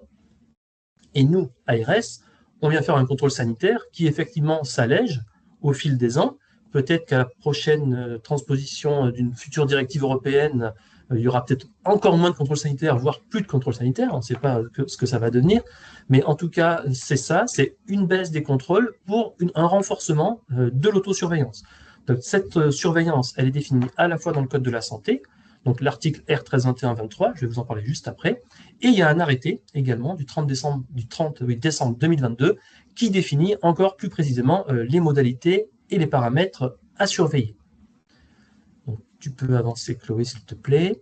Alors, pour le Code de la santé, très rapidement, un extrait du R1321-23 qui demande donc aux exploitants de faire une vérification régulière. Donc, la vérification régulière des mesures prises pour la protection de la ressource et du fonctionnement des installations. Donc, la vérification régulière, cela peut être des visites, des comptes rendus, aller vérifier que les prescriptions de votre déclaration d'utilité publique sont bien appliquées, que des prairies ne sont pas retournées, qu'il n'y a pas d'épandage en proximité de vos captages, que vos captages ont bien des capots hermétiques, qu'il n'y a pas d'eau parasite qui pénètre dans les captages. Sur votre traitement, c'est ce que je vous disais, sur le fonctionnement, vous pouvez vérifier que vous avez bien stocké correctement votre chlore, qu'il n'est pas périmé, que vous en mettez régulièrement. Donc tout ça, c'est la vérification régulière qui ne coûte pas en analyse, mais qui nécessite un investissement en temps pour aller vérifier tout ça régulièrement. Dans un deuxième temps, la surveillance, c'est un programme de tests et d'analyse, donc c'est ce dont je vous parlais juste avant, où vous devez les réaliser sur des points jugés critiques par vos soins, en lien notamment avec le PGSSE lorsqu'il existe, puisque vous avez fait votre état des lieux, vous avez défini des risques, vous savez ce que vous devez chercher, à quel endroit, pour être le plus pertinent possible. Et il y a effectivement un arrêté dont je vais vous parler derrière qui vous engage encore plus sur certains paramètres de fréquence. Et tout cela, vous devez le tenir dans un fichier sanitaire à jour pour que vous puissiez avoir votre traçabilité de quel suivi vous avez fait, à quel moment, et pouvoir détecter une dérive vous-même. Et dans le pire des cas, lorsque l'ARS vient faire une enquête, vous puissiez lui présenter votre modalité de suivi et à quel moment il a eu cette dérive. Concernant les traitements de désinfection, on a un focus dans le Code de la santé, et c'est ce que Yannick a rappelé, et je vais vous le redire. Donc, il faut que vous adaptiez votre surveillance en fonction du traitement de désinfection que vous appliquez, et vous devez donc maintenir cette désinfection, mais aussi être vigilant par rapport à la création des sous-produits de désinfection qui doivent être au niveau le plus bas possible. Alors, respecter la limite de qualité, c'est bien, mais on sait que les sous-produits de désinfection, sur le long terme, peuvent avoir un impact sur la santé, même en respectant la limite de qualité, et donc, il faut absolument viser un taux de ces sous-produits le plus bas possible, bien sûr, en maintenant la désinfection. On peut avancer, Chloé, s'il te plaît. Donc, un petit focus sur l'arrêté du 30 décembre 2022, donc, qui précise ce qu'on attend dans une autosurveillance. Donc, déjà, vous devez établir un programme. Donc, ce programme, dans l'idéal, il est issu de l'analyse des dangers du PGSSE. Alors, le code dit lorsqu'il existe, donc on n'attend pas d'avoir un PGSSE pour faire un programme de surveillance. Vous pouvez faire les deux en parallèle et le programme est exigé déjà depuis 2023. Donc, ce programme, vous devez doit vous permettre d'avoir une vision sur la qualité de l'eau, le fonctionnement des installations et surtout l'efficacité ou non de vos traitements, en mettant en place des indicateurs et surtout des actions à réaliser en cas de dépassement de ces indicateurs. Vous allez pouvoir faire évidemment des prélèvements et pour des analyses. Alors, il faut des personnels qualifiés et dans l'idéal, des méthodes normalisées. Alors, pour les méthodes normalisées, bien sûr, si vous passez pour un laboratoire, s'il est accrédité, il appliquera ces méthodes normalisées. Pour une autosurveillance, on va dire de routine, toutes les méthodes ne sont pas obligatoirement normalisées, mais bien sûr, c'est dans l'idéal d'utiliser des méthodes normalisées. Et vous pouvez également disposer de dispositifs de mesure en continu sur le chlore, sur la turbidité, etc. C'est intéressant, mais c'est à un seul point, et la mesure en continu n'est pas le reflet de ce qui se passe réellement dans le réseau. Donc il faut aussi compléter ces mesures en continu par d'autres mesures. On peut avancer, Chloé. Et donc, pour cette surveillance, l'arrêté nous précise aussi les orientations. Donc, bien sûr, c'est ce que je disais, il faut mettre tout paramètre qui a été identifié comme dans l'analyse de danger, hein. Notamment si vous désinfectez au chlore, quels sont les risques liés à la désinfection au chlore? Qu'il n'y en ait pas, qu'il y en ait trop. Donc, c'est à vous de regarder tout ça. La surveillance exploratoire peut être ajoutée en plus de la liste de vigilance que Yannick vous a présentée. Donc là, ça concerne vraiment un petit nombre de réseaux. Donc, ce sont des réseaux de plus de 10 000 habitants, je crois, ou 5 000 m3 jour. Donc, ce sont déjà des gros réseaux. Et l'arrêté précise également des paramètres qui sont soit obligatoires, soit facultatifs, mais qui sont à développer, à mesurer dans certaines conditions particulières. Notamment, la turbidité va être obligatoire avec une fréquence particulière en fonction de votre réseau. Les coliphages somatiques vont être facultatifs, mais fonction de l'analyse des dangers. Les sous-produits de la désinfection, c'est obligatoire. Et l'équilibre chlorocarbonique, c'est facultatif, mais ça va dépendre de votre eau également. Je vais en reparler juste après. Ce programme de surveillance, il est censé être transmis annuellement à l'ARS pour dire voilà ce qu'on fait, et dans le cas du PGSSE notamment, et bien sûr, en cas de problème, il faut mettre à disposition tous vos résultats de l'ARS. Lorsque vous détectez une non-conformité vous-même, vous ne devez pas la garder pour vous, vous devez agir bien sûr immédiatement, mais vous devez aussi informer l'ARS. Donc le code et l'arrêté disent que vous devez informer immédiatement, et le immédiatement, c'est et au plus tard dans les 48 heures. Donc ça, l'arrêté précise et au plus tard dans les 48 heures. Donc là, ce qui serait dommage, c'est qu'on découvre, nous, des cas de malades, et quand on vous pose la question, vous nous diriez, oui, on a découvert la non-conformité, on a oublié de vous le dire. Bon, c'est pas bon. Voilà, vous avez une non-conformité, vous devez nous la signaler, elle ne doit pas rester secrète et à l'interne de la PRPDE. Cet article précise aussi les modalités et les compétences des laboratoires si vous voulez que votre surveillance vienne substituer pour tout ou partie du contrôle sanitaire. Donc ça, c'est une possibilité. Je ne vous en parle pas aujourd'hui parce que aujourd'hui, très peu de collectivités sont en capacité de présenter un dispositif qui permettrait de limiter le contrôle sanitaire. Et je vous rappelle que cet arrêté, il est déjà en vigueur, que l'autosurveillance est déjà obligatoire.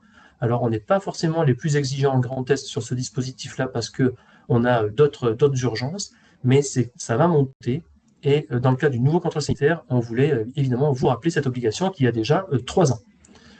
Alors, un petit focus rapide sur les annexes de cet arrêté. Chloé, tu peux avancer. Donc, on l'a déjà dit, mais la turbidité. Donc, vous allez avoir une surveillance obligatoire de la turbidité avec des fréquences qui sont fonction de votre taille de réseau. Donc, une analyse hebdomadaire pour les plus petits réseaux, c'est largement suffisant. Si vous avez une turbidité qui est liée à du fer naturel, liée à du fer ou du manganèse, voilà, vous n'êtes pas obligé de suivre cette turbidité parce que vous avez une raison d'avoir de la turbidité qui est déjà connue. Je rappelle aussi que la turbidité, c'est ce qu'a dit Yannick également, ça peut avoir donc une variation de la turbidité va vous montrer un impact possible d'une entrée d'eau parasite, d'une variation de votre qualité d'eau, et donc la désinfection va être perturbée puisque la turbidité, en plus d'amener potentiellement une contamination, va empêcher la bonne désinfection. Donc attention à ce paramètre turbidité qui est très important. On peut avancer, Chloé. Concernant les coliphages somatiques, alors les coliphages somatiques, les coliphages en fait ce sont des virus qui vont infecter les bactéries et notamment E. coli. Alors, c'est un double avantage, ces coliphages, parce qu'ils ont déjà, ils vont marquer une contamination par des bactéries, même si les bactéries ne sont plus là. Si on détecte des virus coliphages, c'est qu'il y avait des bactéries fécales, mais qu'elles ont disparu. Donc, le virus étant un peu plus résistant, on va détecter quand même cette potentielle contamination passée. Et également, ils ont un comportement de virus. Donc, si vous les recherchez en ressources, vous saurez si votre ressource elle est potentiellement contaminée par des bactéries fécales périodiquement. Et si vous les recherchez en réseau, ça vous permettra de vérifier que votre désinfection elle est bien efficace également contre les virus, puisque voilà, ce sont des virus. Donc cette recherche elle est facultative, elle est adaptée notamment en eau brute, si votre analyse de danger le démontre, et notamment si vous avez des ressources fréquemment contaminées par des bactéries fécales ou des eaux, on va dire, vulnérables ou influencées par des eaux superficielles. On peut avancer, Chloé.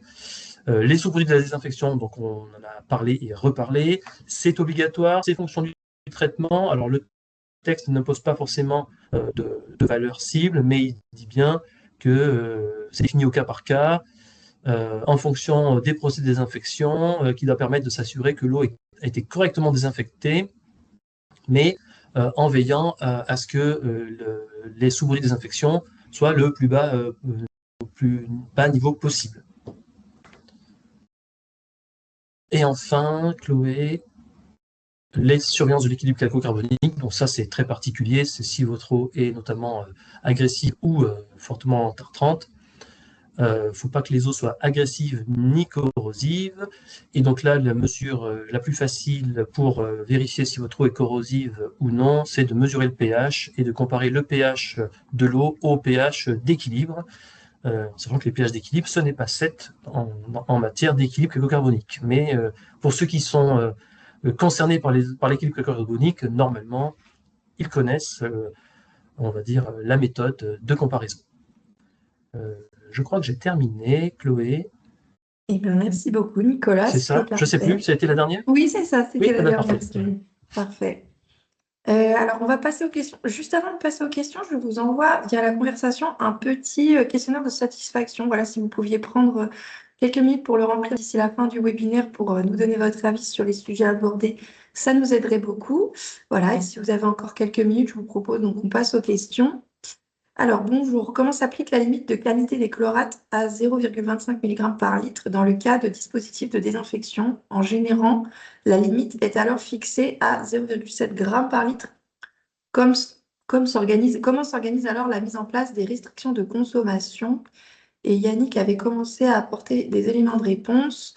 Dans le cas du traitement de désinfection générant des chlorates, la limite de qualité est bien à 0,7 mg par litre, mais si dépassement de 0,25 mg par litre confirmé, cela nécessitera une protection des personnes sensibles, enfants jusqu'à à peu près 3 ans. Ensuite, il y avait une précision de M. Gauthier par rapport à la présentation par Nicolas des exemples de TIAC.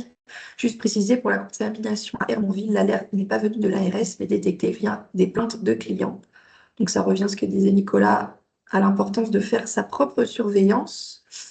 Et juste dans la surveillance, c'est très bien, M. Gauthier, de rappeler ça. Effectivement, nous, on a le service veille sanitaire et puis le point focal régional. Hein. Donc, s'il y a des alertes, des clients, des abonnés peuvent nous signaler toutes choses, hein, pas que sur l'eau, hein, sur la santé en général.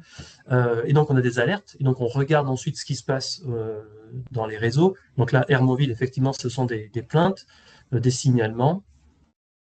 Et donc, ce qui peut être intéressant aussi pour les collectivités, c'est de ne pas oublier que lorsqu'un abonné se plaint, voilà, de bien recenser, d'avoir un suivi des plaintes et des signalements, parce que plusieurs signalements au même endroit, ça peut donner quand même un focus et une idée d'un problème qui pourrait arriver. Voilà, donc c'est important d'avoir un bon suivi des signalements et pas simplement, on va dire, une secrétaire qui dit oui, j'appelle le technicien et en fait, on n'a pas de recensement complet, on n'a pas de recul par rapport à ces signalements et c'est important d'avoir du recul par rapport aux signalements que vous recevez et de vérifier, même parce que parfois ils peuvent être espacés dans le temps et vous ne vous rendez pas compte que plusieurs signalements sont liés au même sujet. Donc c'est bien d'avoir un peu de recul par rapport à ces signalements de temps en temps.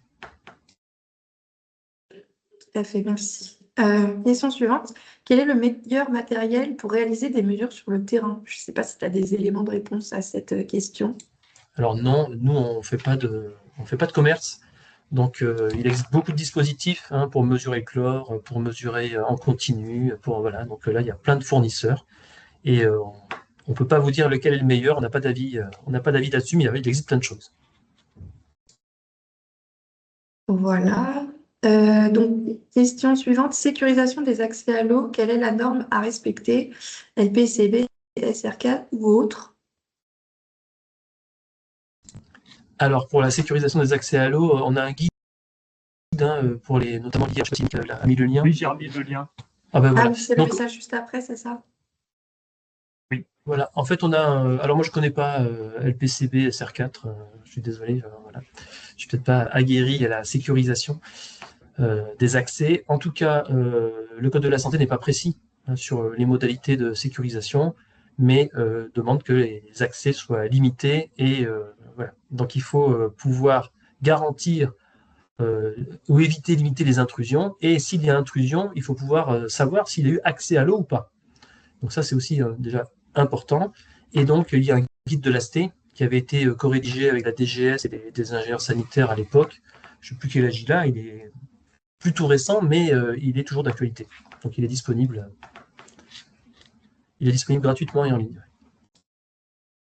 Voilà, effectivement, Yannick a remis le lien du guide AST dans le chat. Et Yannick vous précise aussi sur le sujet des dérogations, il y a un guide ARS qui est disponible avec le lien donc, dans la conversation. J'avance. Bonjour, les seuils de volume journalier qui déterminent les fréquences d'analyse du contrôle sanitaire sont-ils à évaluer sur les volumes prélevés, mis en distribution ou bien consommés?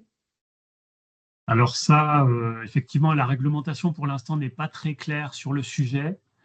Normalement, il y a des choses qui vont être décidées dans les mois qui viennent pour pouvoir justement savoir quel est le débit véritablement qui devra donc être tenu et sans doute des remontées d'informations par les PRPDE seront demandées à ce moment-là. Mais pour l'instant, pour 2026, a été décidé par l'ARS Grand Est de retenir la population alimentée et d'appliquer un ratio de 200 litres par jour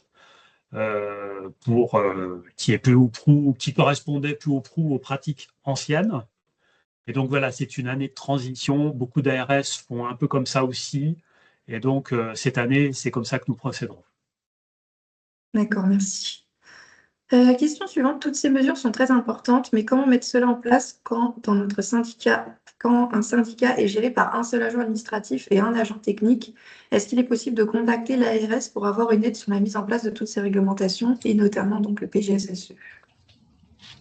Alors, l'aide de l'ARS, elle est là aujourd'hui. Donc pour les PGSSE, ce sont des actions d'accompagnement des PRPDE qui existent depuis 2019.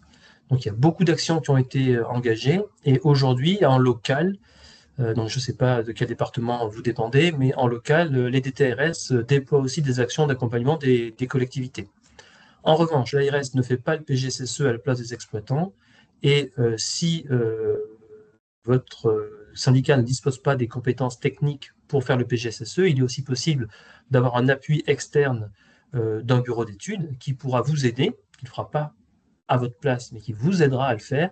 Et il existe des subventions des agences de l'eau pour bénéficier de ces appuis techniques. Donc pour faire les PGSSE, il y a un accompagnement technique et financier qui existe. Maintenant, chaque exploitant est en responsabilité et il est évident que pour faire des PGSSE, l'autosurveillance, le suivi de la qualité de l'eau au jour le jour, il est nécessaire d'avoir des compétences techniques et des moyens humains. C'est indéniable.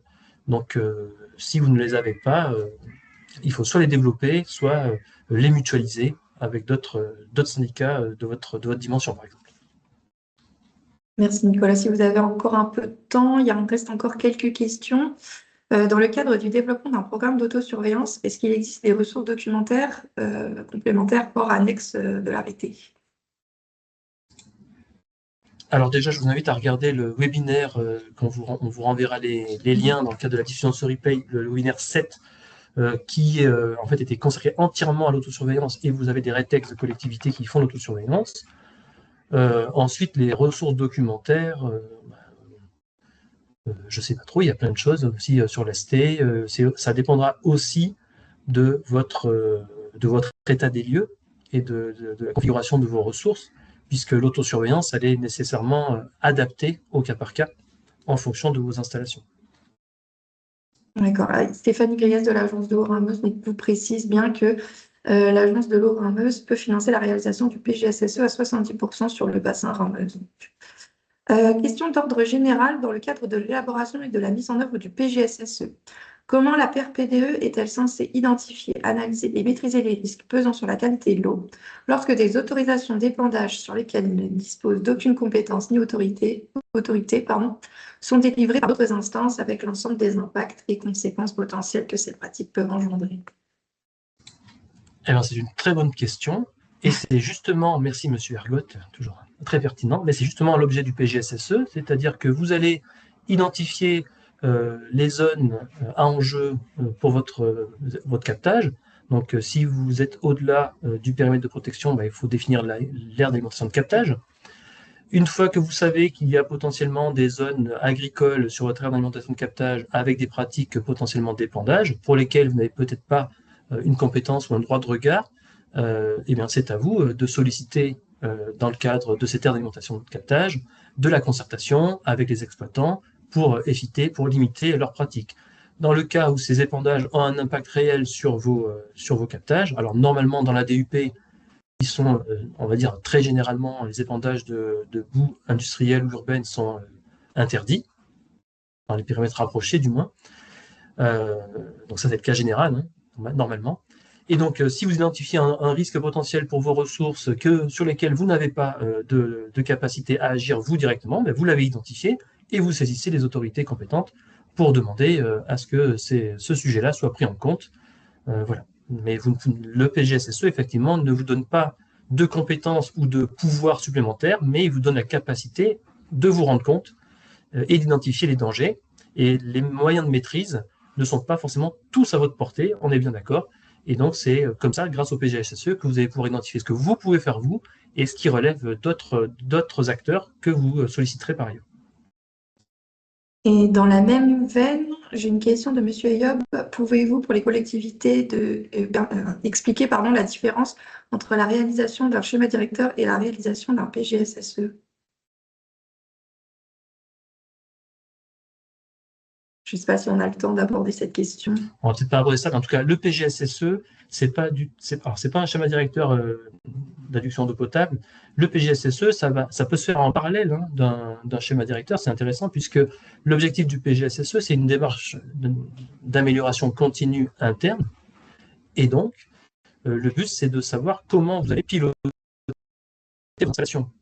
Donc, pour savoir ce qu'est un PGSSE et à quoi ça correspond également, je vous invite à regarder le webinaire sur décrypter le guide de l'ASTE, qui rappelle les fondamentaux d'un PGSSE. Voilà, aujourd'hui, on n'en est plus à expliquer les fondamentaux, on essaie d'avancer un petit peu, mais toutes ces ressources documentaires sur qu'est-ce qu'un PGSSE, à quoi ça sert, comment on le fait, ça existe. Et on vous renverra vers ces liens.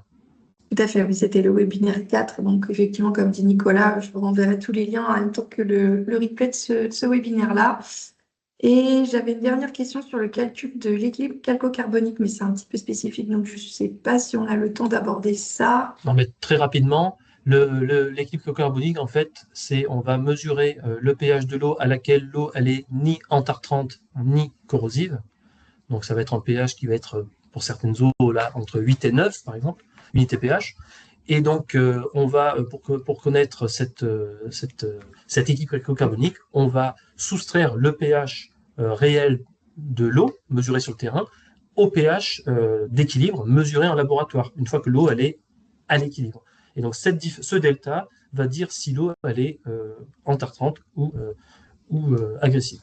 Voilà, tout simplement. Merci beaucoup, Nicolas. Et donc, on arrive à la fin des questions.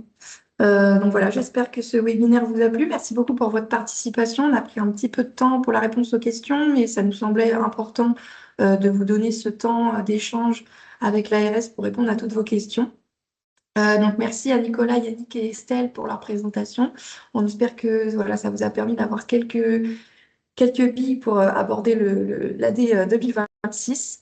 N'hésitez pas donc, à répondre au petit questionnaire de satisfaction que je vous avais envoyé dans la conversation. Ça nous permet de savoir si le format vous convient, si les interventions vous ont plu.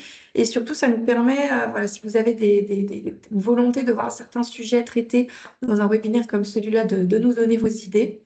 Comme l'a dit Nicolas en début de webinaire, on va vous donner rendez-vous au mois de septembre, normalement, en tout cas au deuxième semestre, à Nancy pour une journée technique sur la partie ressources, principalement du PGSSE. Et d'ici là, donc, vous aurez eu accès au replay et aux présentations du webinaire, ainsi qu'au replay des précédents webinaires de la série, voilà, pour revoir éventuellement les informations que vous auriez pu manquer. Voilà, merci également encore une fois à l'ARS pour sa confiance et Nicolas, je te laisse le mot de la fin. Merci Chloé également. Merci Aquanova pour ce partenariat riche qui permet voilà, de faire des actions PGSSE, déployer les actions PGSSE en grand test. Et voilà, donc si vous avez des idées de sujets, n'hésitez pas à nous les faire remonter. Merci à tous. Merci à tous, bonne journée.